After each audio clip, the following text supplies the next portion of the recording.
Okay, you're all set, Jeanette. Okay. Good morning, everybody, and welcome to our Sage 300 CRE Desktop and Common Tools session. My name is Jeanette, and I'll be your instructor for the next hour, talking mostly about the Sage Desktop and the changes.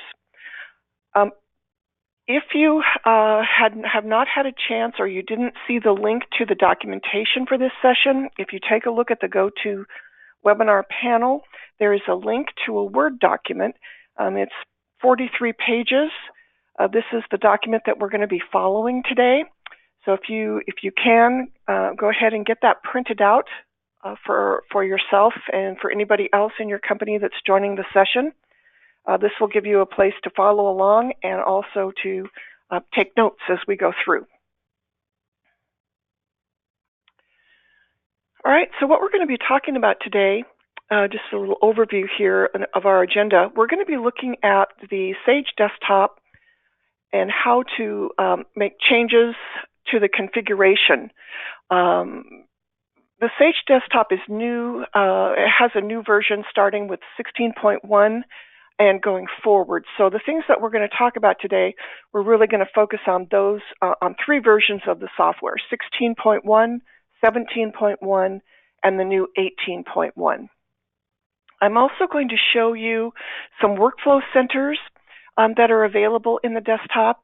So this will definitely help out for new users at your company that are going to be using Sage that haven't necessarily been trained yet. This will help them get their hands on and get started in the software. I also want to show you some setup wizards. We have a setup central that helps you with setting up brand new data folders. So if you ever are in the need of doing that, instead of going through the applications one by one manually, the setup central will help walk you through creating that folder. And additionally, in job cost, we have a job central that will help with setting up new jobs or editing existing jobs. And I'm going to show you some screens in that as well. And then if we have time, or with the time remaining, I want to show you some common tasks that have always been available within the software and where they're located now from the Sage Desktop. And then lastly, I will remind you of the reconciliation tool that's only available in the desktop. We'll just do a short little overview of what that feature is and how it can be helpful during month end. All right, so the first thing we're going to talk about is the configuration, the desktop configuration. And the very first bullet here, everyone needs to be aware of with regards to TS main. So TS main is slowly being phased out of Sage 300 CRE.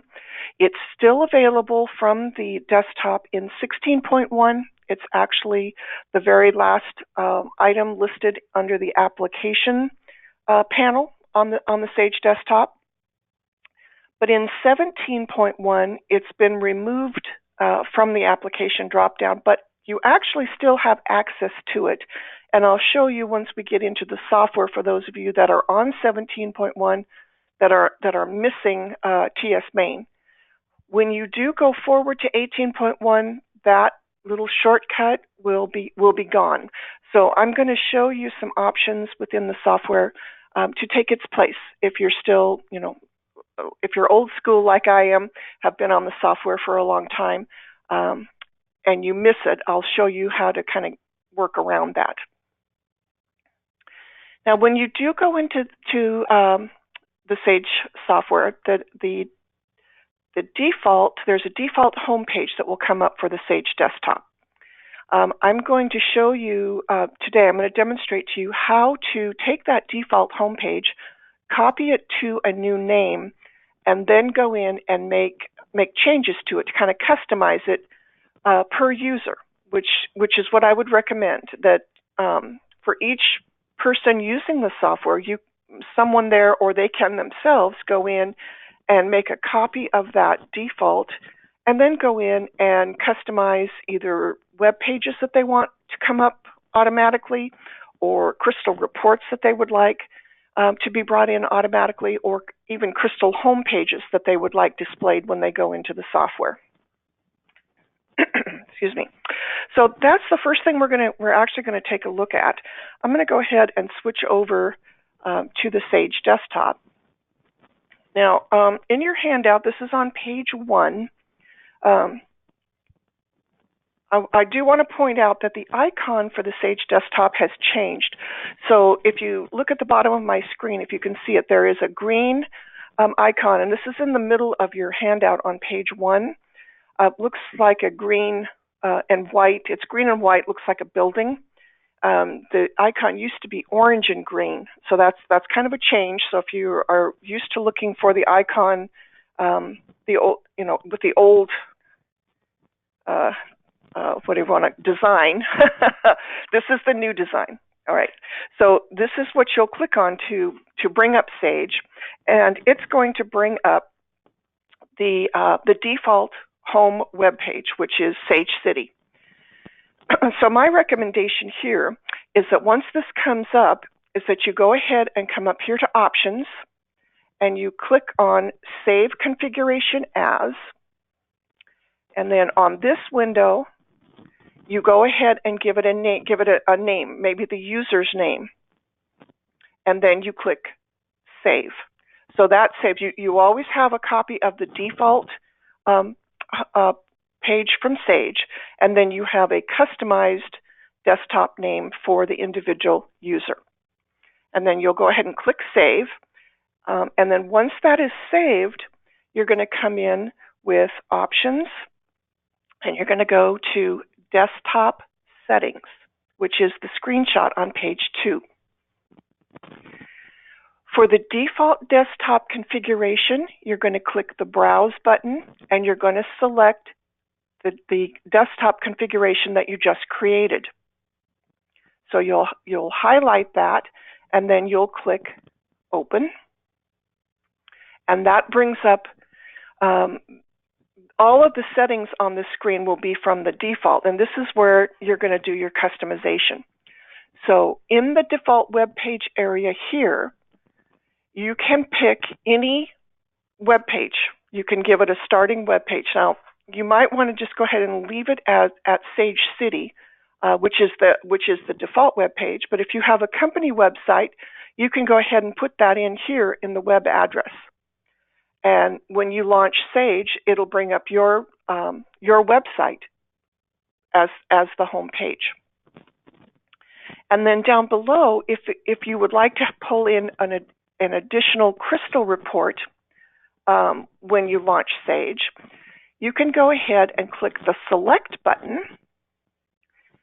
And here, where you want to go, let me get back to, get back here. I'm going to show you where this is. This is actually, the path name is in your handout. Excuse me, on page 3 at the very top. You want to go to where you have Sage installed, to the Program Data folder, and then scroll down to Sage. Go to Timberline Office, then go to 9.5, then go to Documents, and you'll see there's just one subfolder underneath Documents called Desktop, and then under that you'll see the subfolder for Home Pages. So if you double-click there, it shows you 4 subfolders for 4 different types of business types that Sage has grouped their crystal reports into. So I'm going to select the commercial construction, and here is the list of the home pages that Sage has created for the desktop. I'm going to go ahead and select the financial report here, the controller, and I'm going to go ahead and say Open on that. And it's going through a little validation, and then it brings back and pulls that report design into the default crystal report page.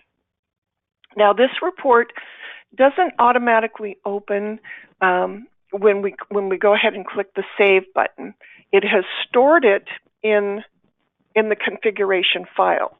To bring that report up, you need to click on the drop-down area next to the New Tab button, this plus sign. If you click on that drop-down arrow, you will see the option here to add default crystal report, which is what we just added to our configuration. So here I will click on that button, that option, and it will bring the crystal report in.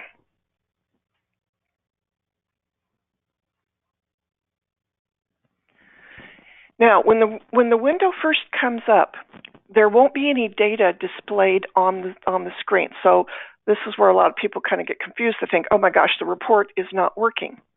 You have to click the Generate button here in this middle panel in order for the system to go out and bring in and configure the data for the report. So this should look familiar here. It's pulling in the information for the crystal report.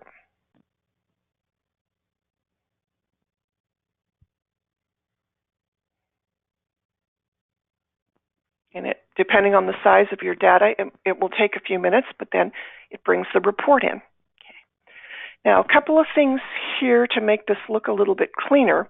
You'll notice on the side there is an option here for parameters with an arrow. This arrow collapses that little panel and brings the report over more center into the screen or into the window. And then what I always would like to do is drag this little area here over to the left so it centers the report more on the screen for me. Okay.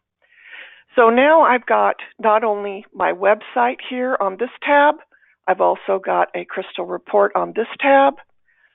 During the day, if I'd like to update this report, all I need to do is click the parameters option here to expand this window, click the Generate button again, and it will refresh the data. And then just collapse it again. Additionally, if I want to add more, if I have multiple reports that I would like to see on my home page, I can add a selected crystal report. And it will actually bring me back into the home pages area, and I can select maybe the accounts payable overview. And I can go ahead and open it. And it's actually starting a new tab for us here.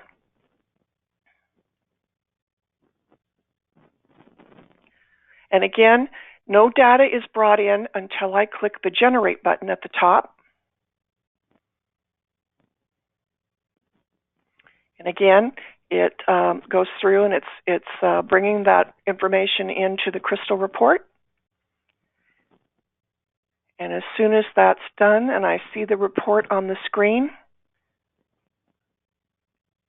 I'm going to go ahead and collapse this middle panel. And I'm going to drag this over so it's more centered on the screen for me. And then during the day, if I need to refresh again, I just click the parameters button to expand that window. I click Generate again, and then I can collapse it once it's done. Now I've got two reports or two home crystal reports up here that I can toggle between. I can even add more if I need to. I could put a job cost one in there if I wanted. One thing, I don't know if any of you have used these home pages before, but these are sub-reports up here at the top, the blue report names. So from any of these, you can click on the report and it will pop in a sub-crystal report. You can hold these open as well. You can come back to the main report and open up a second report if you needed to. So again, you can toggle between these reports on your desktop.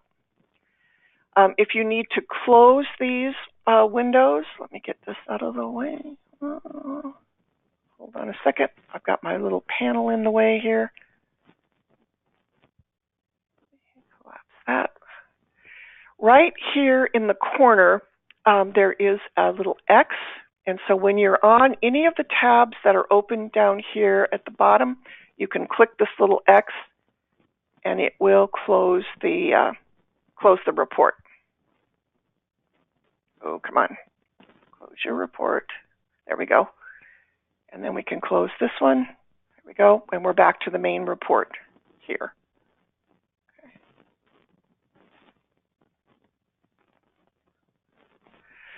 Okay, so the nice thing about this is if you get the home pages up and customize it the way you'd like it to open. If you come back up here under Options, you can click on Save Configuration, and it will save the tabs that you have open at the time that you click Save Configuration. So if I go ahead and save this, if I were to close out of Sage and reopen it, it will actually open all three of these tabs for me. So I don't have to click on the drop-down area to re-add those reports every time I go in and out of Sage.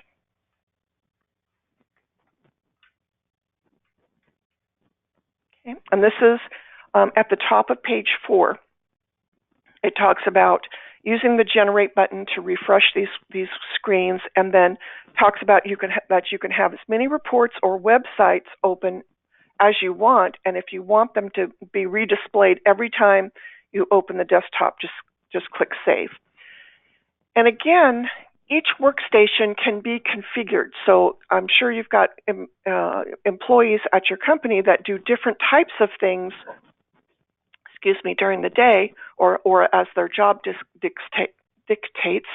So you would want to customize each workstation based on what that person's role is.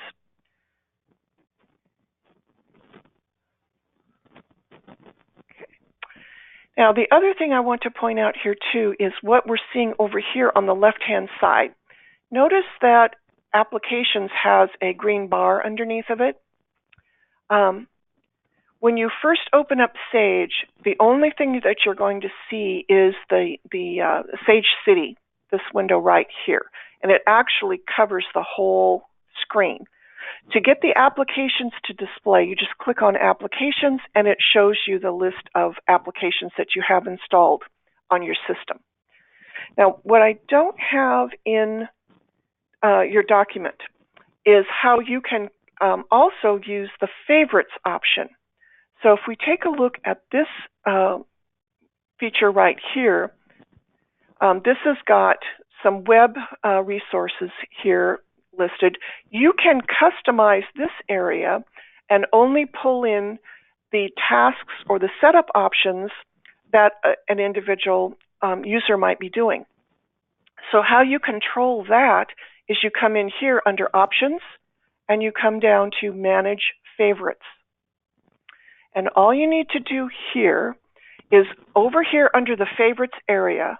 It's very simple. You right-click your mouse and click on Add New Group. And this new group could be the application that this person is in charge of. So I'm going to actually call this, let me go back and say this is AP Workflow. And then it adds this as a new group under the Favorites area.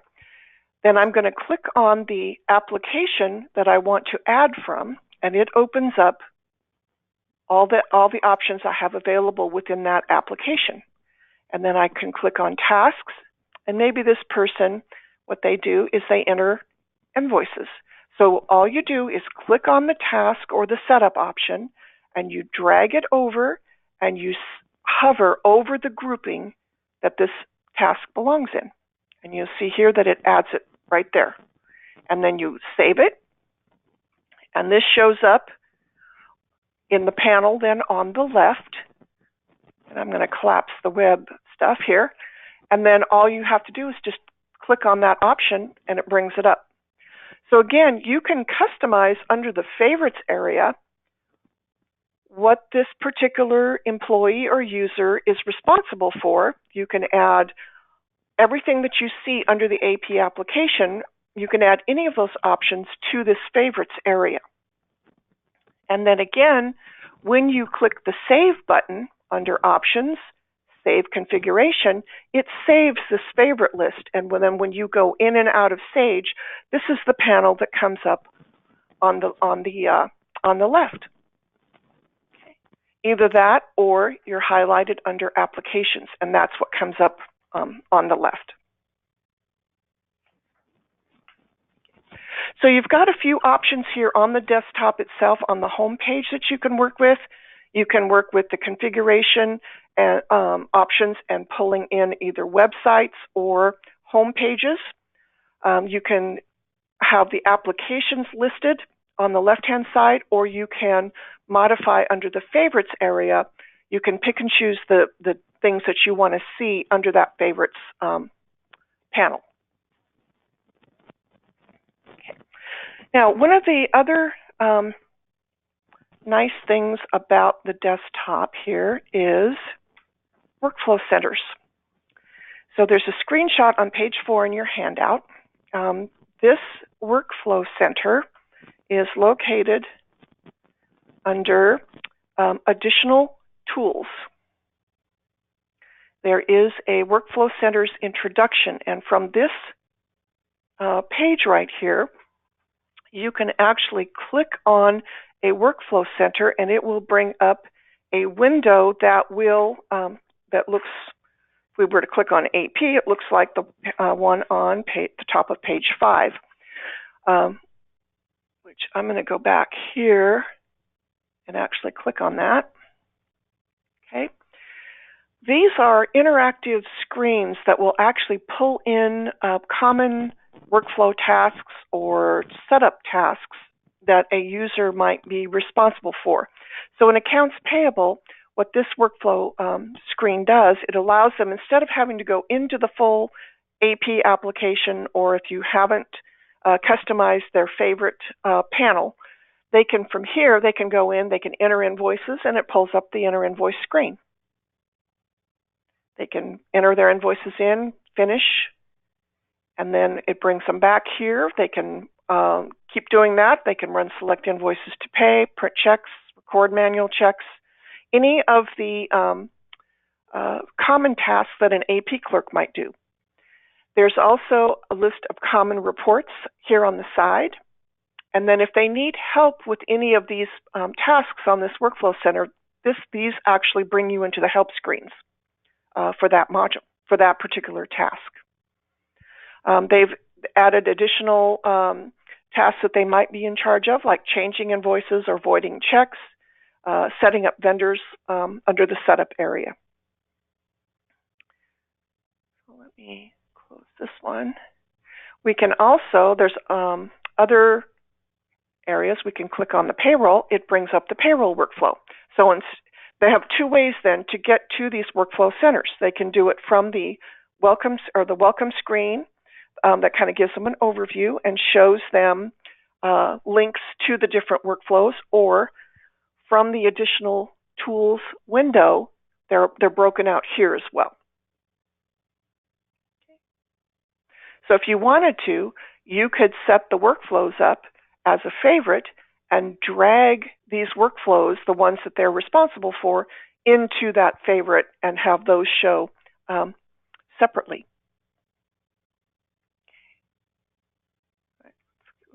Come on. Okay. So here, this is the payroll one, an example. Entering checks or entering time, processing, printing, posting. And then changing, voiding, setting up the main areas for payroll: employees, pays, deductions, fringes, common reports listed on the side, and then help screens, help topics here listed under assistance. Okay. So a nice, easy way to get a brand new user comfortable within the software without having to show them the full application and all the pieces. This is a nice way to get new employees comfortable in the software. Now, additionally, to make it easy for some of the setup, we have something called Setup Central. So the entry screen for this is at the bottom of page 5. This is listed under Common Tasks, under Tools. It's down at the bottom. It's called Setup Central. Now, the key to this one is you have to have set up a folder before you start. So it won't let you go through Setup Central in an existing data folder that has data files already created.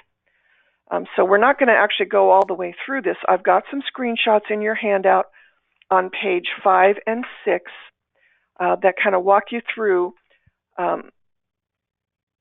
what some of the screenshots may look like. It's going to take you through setting up the General Ledger Master, as well as some of the other modules. So again, it just depends on what your need is as far as creating a new data folder to run Sage in. Now the other setup wizard, these are called setup wizards because they walk you through.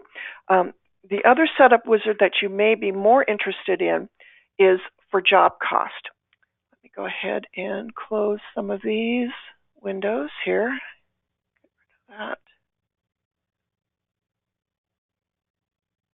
Under job cost, and this is on page 7 in your handout, we have an option here called Job Central. And what this will help with is setting up or editing existing jobs in your job cost master file. So the window that comes up, it gives you a list of current jobs that you have set up. So you can select any of these and go in and make changes. Or if you're setting up a brand new job, and we'll go through a couple screens here so I can point out a couple of things here.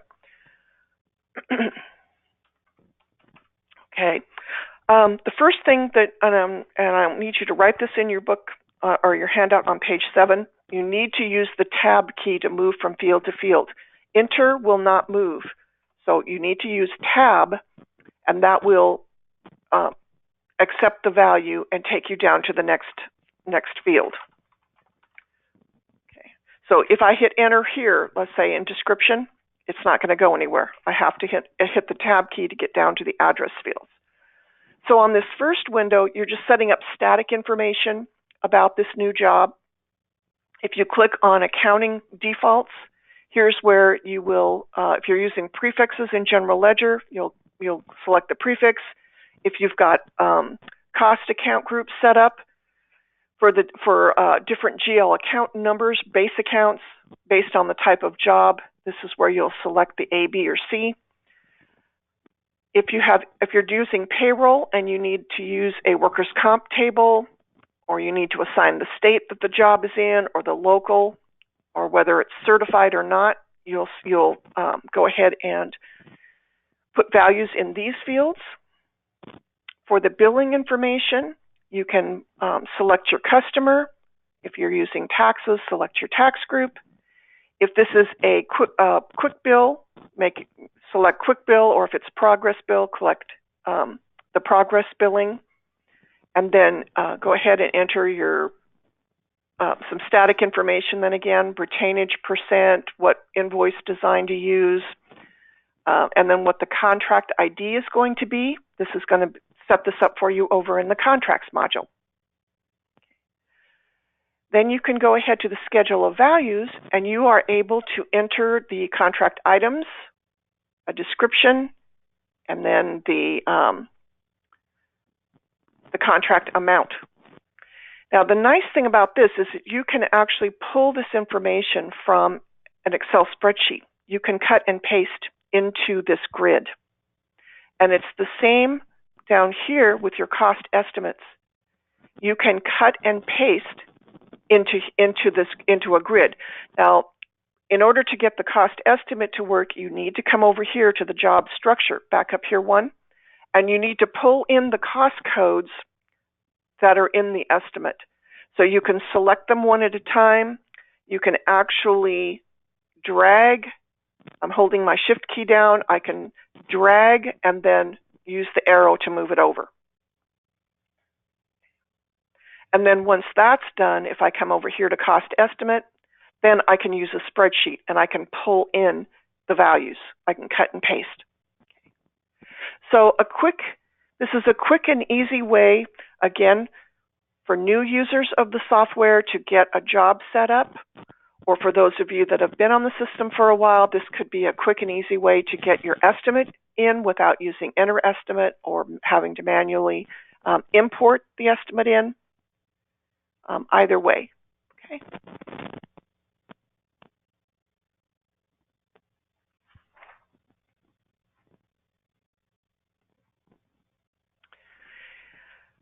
All right, we need to, let me actually come back here to the,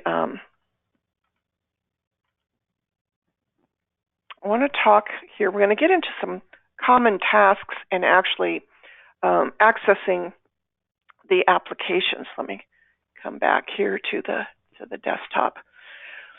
Now, we talked about workflow stuff, some Job Central stuff. We talked about customizing this favorites area. What we haven't talked about is accessing the applications themselves. There's a couple of ways you can do it beyond the workflows and the favorites dropdown. When you click on an application, you're going to get a panel here to the right of the applications list where you have some choices. You can either click on the tasks or the setup or the inquiry or the reports, and it will give you a list of what is in that dropdown. And you can click on any of these and it brings up that particular task. That's one way. So you can run everything straight from the desktop.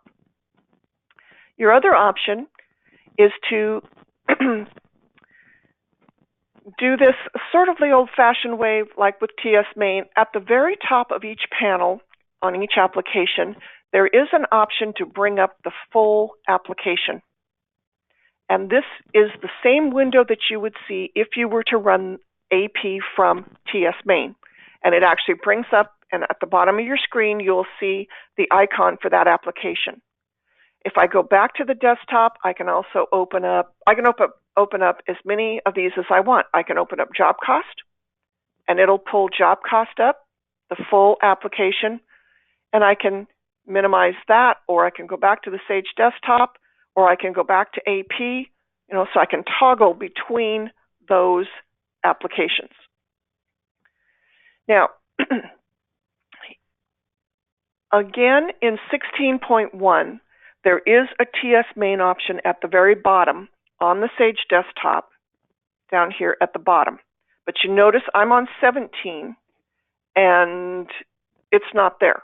They've removed TS Main from the desktop in 17.1. However, there is a shortcut to it that still exists for this version.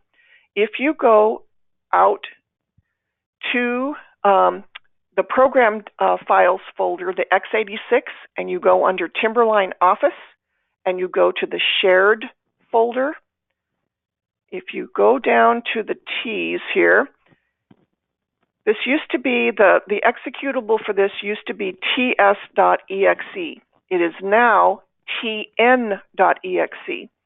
So you can create a shortcut on your Windows desktop to launch this executable, and it will bring up TS Main that you see in the middle of page 8. So you can still run that executable in version 17.1, but keep in mind this goes away in 18.1.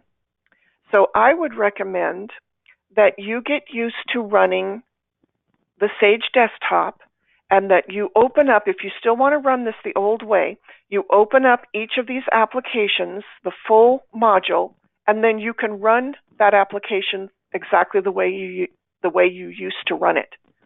Okay, all the tasks, the setup, the tools, everything that you are used to seeing in TS Main is still there under each application. So what I want to show you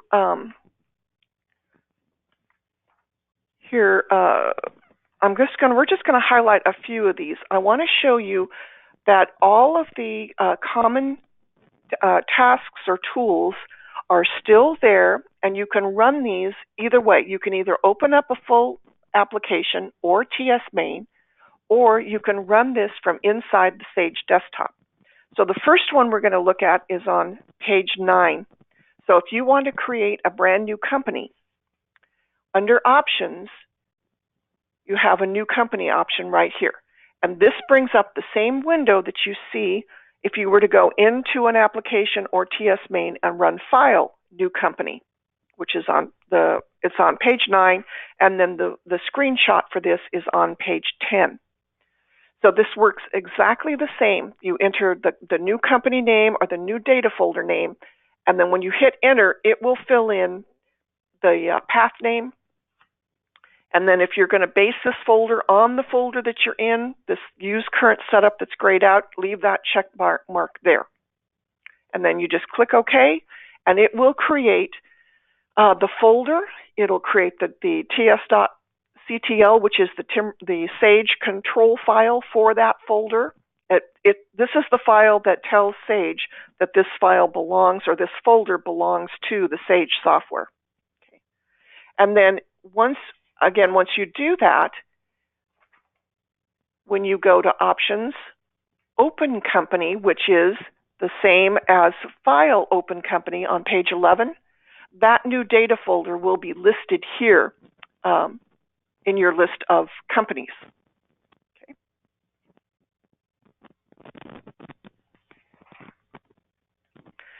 Now, the company settings area, this is on page 12. What you're used to seeing under File, Company Settings is now under Common Tasks. So back here on the Sage desktop, under File, you have Company Settings, and this is where all of those options are located. So if I click on Company Settings, here's where I see General and File Locations and Custom Descriptions and Custom Fields. Okay, and they work exactly the same. So under General, this is where I would, if I need to change my company name or address, or website, or put in an email address, or give it a data folder description, I can change that information here. The accounting method was selected when you created the folder, but you can change it here. Just be aware that it changes information, so you need to be very careful with this. Batch names are set to automatic, so every time you do a journal entry, it automatically assigns, but you can change that to manual if you want to. Okay. So same options that you have the old way.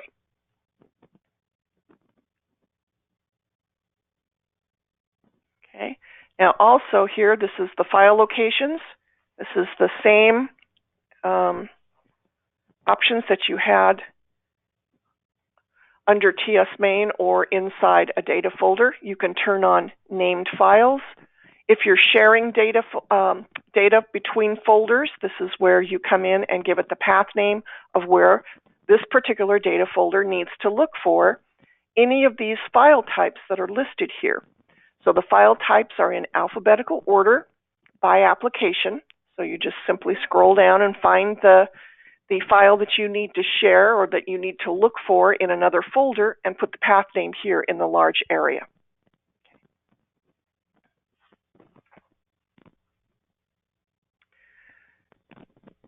Okay, custom descriptions. For those of you that aren't aware of this, you can actually come in and change some of the names of these fields that display within the software. So a good example of this is in job cost. Again, these are in alphabetical order. So if I scroll down to the job cost fields and I look at the field for cost code, Sage calls it cost code, but if your company calls it phase or some other term, you can actually change that, and it changes it within the software. Same with the extra field. Sage calls it extra, but that may not be what your company refers to it as. So you can change the description. You can also change on some of these that are not grayed out the width of the field. You can change there. Additionally, any of the fields that have a drop down, the field is hard coded in the software and it has a drop down value, you can check here under custom descriptions and you can actually go in and you can customize the list. Just click into the field, click on the customize list button, and you're able to add or delete items that are there. You can even move stuff, use the move button arrows and move stuff up and down so it displays how you want. And you can even change the default that displays when you're setting stuff up. This is also where the GL account, JC job, JC cost code, the structure of those fields are set. So when your company was initially set up in Sage, someone came in actually here under custom descriptions and set those structures up for you. Okay, the last thing here under company settings is custom fields. So this is where someone is going to come in and add additional fields to some of the master files. So if you've got extra information that you want to store about a particular master file record for reporting purposes, you would actually do this within the application itself, because if you do it from here at the Sage desktop, you're going to see all of the fields. But if I come in here under job cost and come to File, Company Settings, Custom Fields, I only see the job cost records. So I can come in and highlight the record, click the edit button, and I can add additional fields to that record. This is usually used for reporting purposes. So there's something else that you need to store about that record for your reports that doesn't exist with the default fields that come with the software.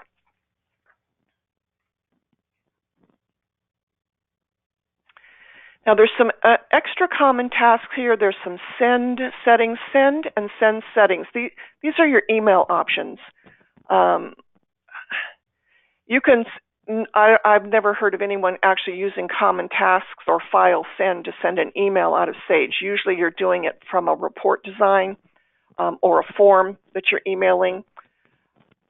The send settings, I would recommend that you do come in here if you are going to email from inside Sage, that you get a default sender name in here. You may have to go into Address Book and set yourself up as a person in Address Book so that when you use the binoculars here, you can find yourself on the list and then pull yourself in as the default sender. Because most people, when they receive an email, if they don't know who it's from, they'll probably delete it. Additionally, there's some faxing options, and you can lock in a cover page design for either for printing or there's also a cover page design for the fax.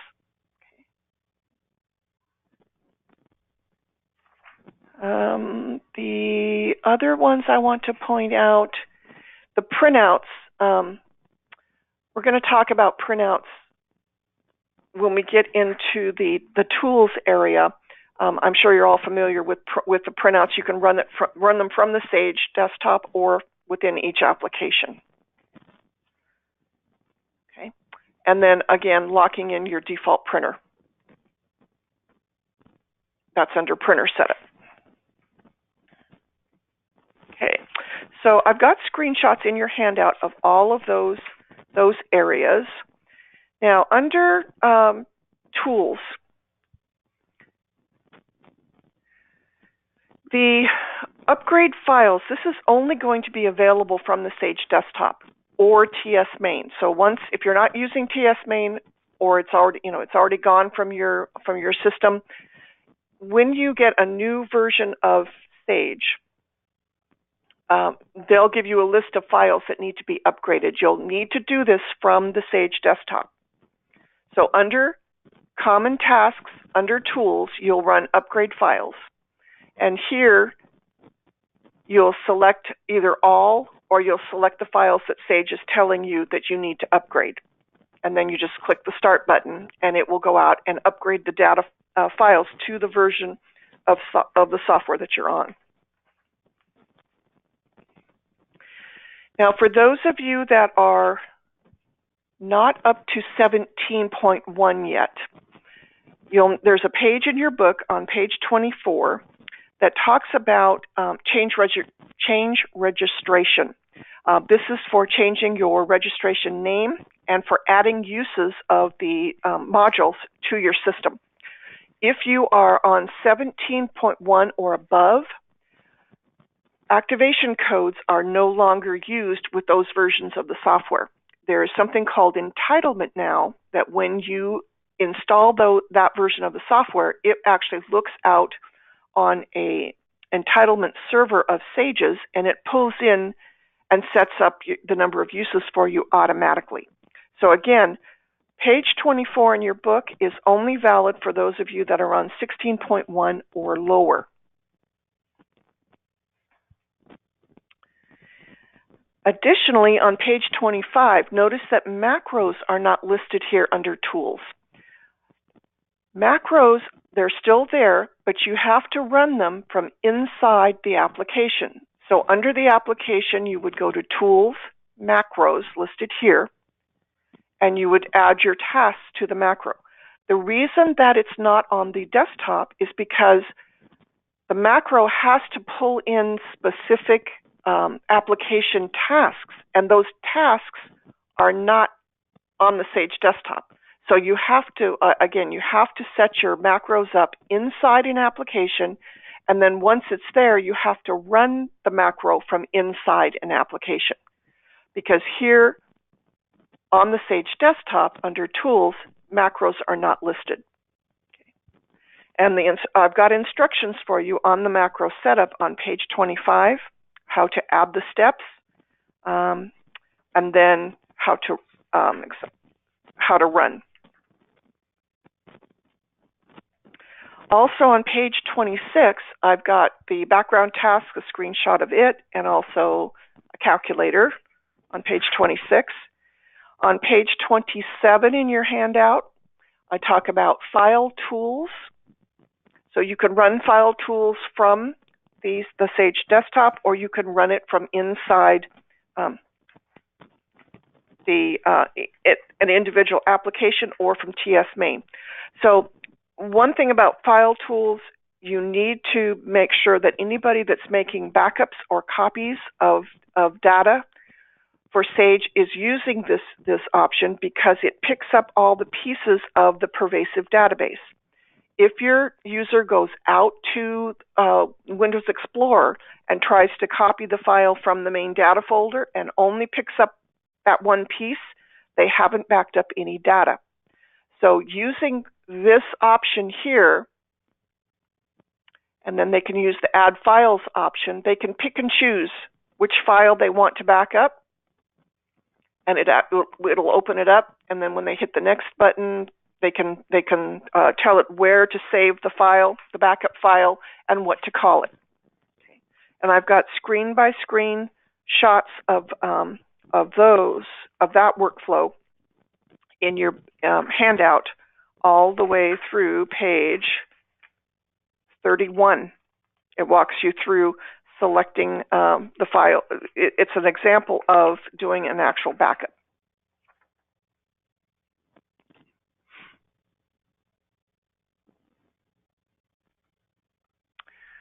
File Doctor is listed here under Common Tasks.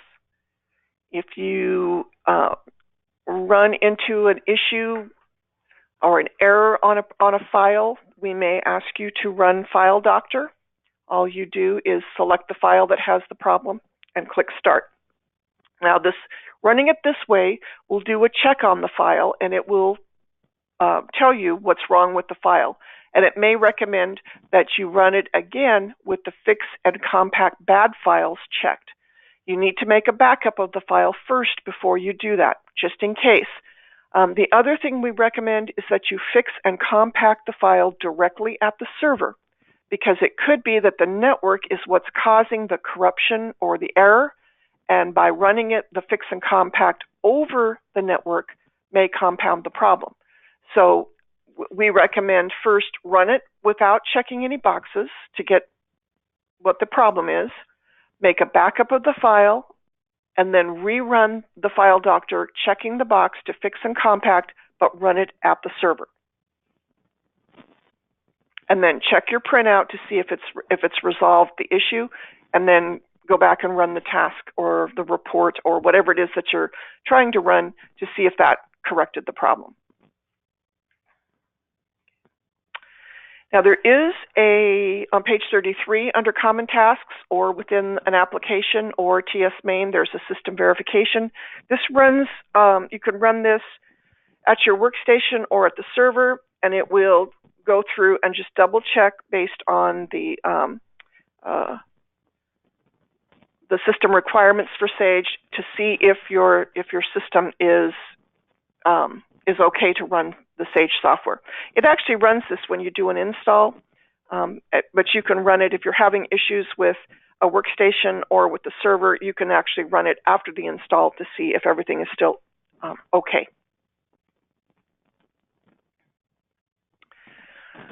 All right, under Customize and Options, there's a couple things I want to point out to you here because there are some new features here within those two areas. Under Customize, the General tab still looks the same. You can have fixed decimal, print to file turned on here. You can also check this box if you have multiple folders, but a person only comes in and uses one data folder. Check this box so they don't have to keep selecting the folder when they start Sage. Excuse me. Status bar is still the same. This controls some of the things at the bottom of your screen. Remote print could be new for some people. There's instructions in the help screens on how to set up a remote printer. What this means is that instead of doing the processing for the report at the workstation to send it to the workstation printer, you can actually send it over to the server and have the server process it and print to a printer connected directly to the server. So it's a way to speed up the processing to get your reports out a little bit faster. There's also a new tab here for appearance. If you're having trouble with maybe some of the grids, some of the screens that come up on your workstation, you might want to double check and change your theme here. This Office 2000, this is my operating system I'm on right now, 2007, blue. It's just pretty plain, and so it's not interfering with any of my screen displays. There's also a place for a custom background, but you might want to, if you're having trouble with the grids that come up on some of the tasks, you might want to switch back to one of the Microsoft themes to see if that solves the problem. There's also the show logo. This is the Sage logo that comes up down here in the bottom corner, the Sage 300 Construction and Real Estate. You can turn that off if you want. By default, it's turned on. Okay.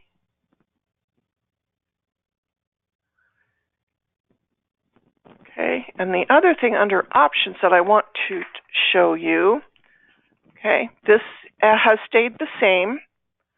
Audit setup activity, I've got that turned on. That should be turned off. Reports, margins, cover pages, headings, that's all stayed the same. Location has stayed the same. You can customize your options to be just the data folder or everybody. So if whatever you change on these tabs, you want everybody to have those same features, you would change the bullet. Letterhead has stayed the same. Mail settings could be new. If you're not using Outlook, you can put in some simple, I think this is simple mail settings, so you can put some, you might have to work with IT to get some of this information set up here. So it would use this instead of using Outlook, which is what Sage defaults to. And then the last tab, the Journals tab here, this is new. I think it was new in, I'm not sure, 15 or 16, but some people might not be aware of this. You can set the system to automatically send your journals from your data entry into a print file. And you can designate where that print file is going to reside. Now, I've set this up to where all my print files are going into a folder by application and task name, meaning AP enter invoices or AP print checks.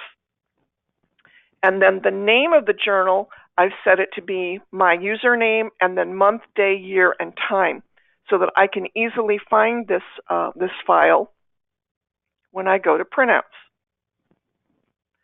So if I come in here, let me go to AP as an example, and go to Printouts.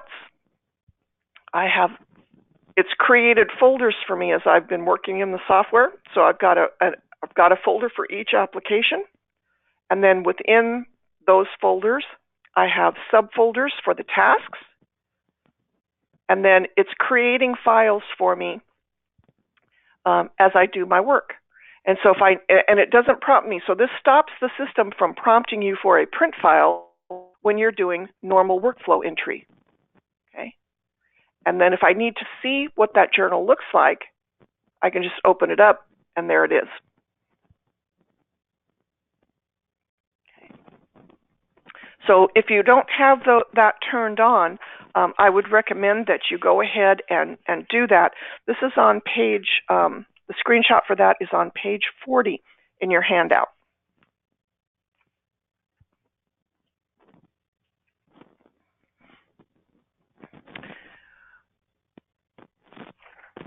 All right, help screens have changed a little bit. Or for help topics. Now you still have, back here, you still can go to help and help topics, and it brings up the same screens and the same tabs. But the documents portion of this, you can actually go here to product documents, and it looks a little bit different. So you can use the drop down here, and you can get to release notes. If you click the drop down here, it'll show you in the installation checklist, release notes, user's guide. All of this is now listed here. So instead of a list of PDF files, you now have kind of links here, and these links are actually going to take you to the Sage website. And there's even videos here. So if you wanted to, I think there's the central, this has to do with the new features actually in 18.1. Yeah, so just be aware again that this has a different look and feel than it had before. Now, if we go back to, oops, let me go back here, and if I take a look at help here, this has got again another kind of a different look and feel to it as well. So just be aware of that. You can get to the help stuff either through the application or through TS Main, excuse me, or from the Sage desktop. And I've got a screenshot of how to get to your release notes, again, on page 42. The last page in your handout just talks about finding the version. Sometimes you will be asked for what version of the software are you on. And if you just go to Help About, you can do it from the desktop, or you can do it from inside an application. And what you're looking for here is the version. And that will be what a consultant might be asking you for, or Sage support might be asking you for that as well.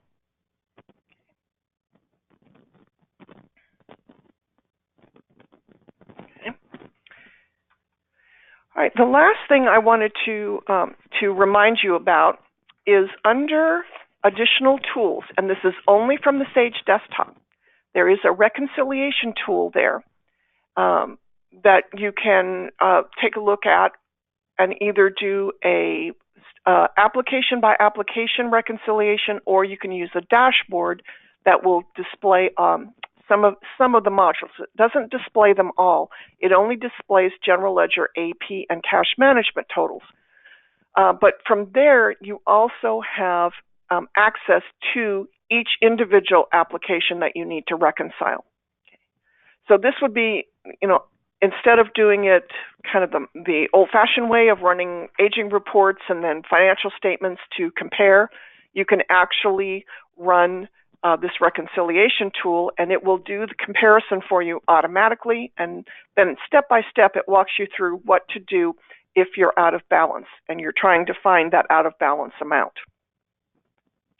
Okay, so just a reminder that tool is there on the Sage desktop only. All right, some tips and reminders before we close the session. First, again, TS Main goes away with 17.1, meaning you can't find it or you don't see it on the desktop, but you still have access to it with a shortcut until you get to 18.1, and then it's totally gone. As a tip, start using the Sage desktop, launch the application from there so that you see all the options just like you do if you're running TS Main. Desktops can be custom for each user. So on a user-by-user basis, based on what their role is within the company, you can go in and customize those desktop configurations so that they see the reports that they need, the websites that they need, just the tasks that they need to run, so they don't have to see everything. They only need to see the individual tasks or setup options that they need. So that can be done using the favorites area or workflow centers. So for brand new users to your company that need to start, getting into Sage right away to help out with data entry, let them use a workflow center so that you don't have to try to train them on all the ins and outs of the software right away. And then lastly, if you're doing macros and you've upgraded to one of the newer versions, the macros are not on the desktop. They're inside the application themselves under Tools.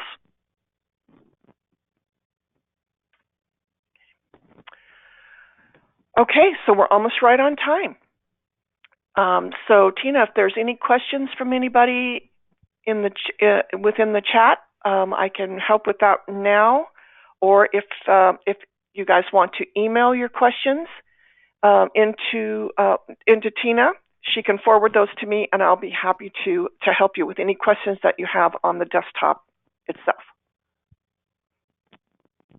Yeah, so it doesn't look like we have any questions right now in chat, but of course, if anybody wants to email me, as you said, my email is tina.derby, D-E-R-B-Y, at onpoint-software.com, and feel free to email us, and we'll get back to you as soon as we can with an answer to any of your questions. So I think we're good. Okay. Well, I want to thank everybody for joining us today. And again, just get in there and practice with the desktop. It's pretty easy, and with the new look and feel of it, it's very easy to customize. And again, because the TS Main is going away, start using the desktop, start launching those applications right from there so that you're comfortable with running the software that way ahead of time before you get to 18.1. Okay? All right. Well, thanks, everybody, and have a great rest of your day, and hopefully I'll see you at the next session. Okay. Bye.